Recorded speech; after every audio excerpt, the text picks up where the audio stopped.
Ребят, вот такой реактивный звук издает эта печка. А так вообще работает просто на ура. Правда, немножко опустились трубы. Но, блин, это так и задумано. Лекс нашел новый вид топлива. Это маленькие трубочки для капельного полива. Но они уже отработали свой ресурс.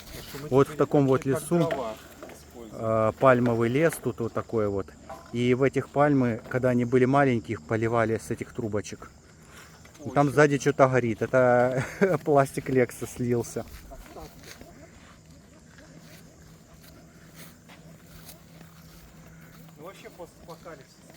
У нас сейчас прохладная погода после дождика, но печка прям очень радует. Она прям, возле нее очень тепло. Она сильно накалилась, а едешь и вообще комфортно. Смотри. Фу.